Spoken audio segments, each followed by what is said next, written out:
सरकट्टा और भूत। उत्तर भारत के एक छोटे से गांव भूतियापुरवा में भूत और सरकट्टे की कहानियां पीढ़ी दर पीढ़ी सुनाई जाती थीं। गांव के पास एक घना जंगल था जहां कोई रात के समय जाने की हिम्मत नहीं करता था। कहते थे कि वहां भूत और सरकट्टा का वास है। भूत गांव के पास के पुराने कुएं के पास दिखाई देता था और सरकट्टा जंगल में घूमता था। इन दोनों की वजह से गांव के लोग हर समय डर में जीते थे। भूत का दर्द गांव के बुजुर्ग बताते थे कि भूत किसी समय का ईमानदार किसान था। जमींदार ने उसकी जमीन छीन ली थी और विरोध करने पर उसे कुएं में फेंककर मार डाला था। उस दिन से उसकी आत्मा उसी कुएं के पास भटकती थी। लोगों का कहना था कि रात में कुएं से चीखने चिल्लाने की आवाजें आती थीं और जिसने भी उस आवाज को सुना उसकी तबीयत बिगड़ जाती थी। सरकट्टे का आतंक। सरकट्टा दूसरी ओर एक खतरनाक प्राणी था। उसकी कहानी और भी डरावनी थी। कहते थे कि वह बिना सिर के शरीर के साथ घूमता था और अपने कटे हुए सिर को हाथ में लेकर हवा में उछालता था। जो भी उसके रास्ते में आता वह उसे मार देता। गांव के दो निडर युवक। गांव में दो बहादुर युवक रहते थे, अमन और करण। दोनों बचपन से साहसी थे और भूत प्रेत की कहानियों पर विश्वास नहीं करते थे। जब गांव वालों ने उनसे इन घटनाओं के बारे में बात की तो उन्होंने फैसला किया कि वे इस रहस्य को सुलझाएंगे। अमावस्या की रात अमन और करण ने तय किया कि वे अमावस्या की रात जंगल में जाएंगे। उन्होंने मशालें, लाठियां और हनुमान चालीसा अपने साथ ली। सूरज ढलते ही वे जंगल की ओर बढ़े। रास्ते में गांव के बुजुर्गों ने उन्हें रोकने की कोशिश की, लेकिन दोनों दोस्तों ने किसी की बात नहीं मानी।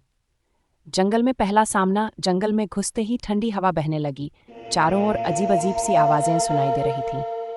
कुछ देर बाद अचानक एक धुंधली आकृति पेड़ों के बीच से निकली। ये वही भूत था। उसकी आंखें लाल अंगारों की तरह चमक रही थीं।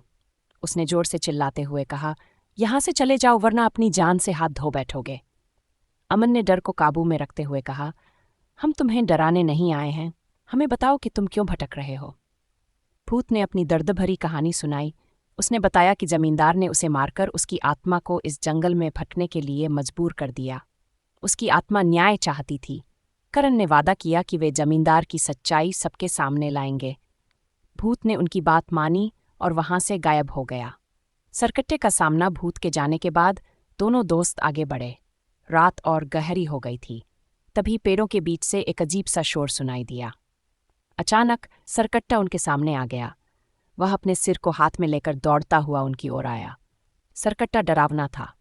उसकी बिना सिर की गर्दन से खून की बूंदें गिर रही थीं। उसने अपना सिर हवा में उछाला और डरावनी आवाज में चिल्लाने लगा। अमन और करण को महसूस हुआ कि यह कोई भूत या राक्षस नहीं, बल्कि किसी जादू के असर से बना जीव है। करण ने जल्दी से हनुमान चालीसा का पाठ शुरू किया। सरकट्टा दर्द से तड़पने लगा। अमन ने अपनी लाठी से उसके सिर को जमीन पर गिरा दिया। जैसे ही करण ने पूरी हनुमान चालीसा पढ़ी, सरकट्टा जोर से चिल्लाया और धुएं में बदलकर गायब हो गया। गांव की मुक्ति। अगले दिन अमन और करण ने गांव वालों को पूरी घटना बताई। उन्होंने भूत की सच्चाई भी उजागर की और जमींदार को गांव के सामने लाकर उसका पाप सबके सामने रखा। गांव वालों ने जमींदार को सजा दी और भूत की आत्मा को शांति मिल गई।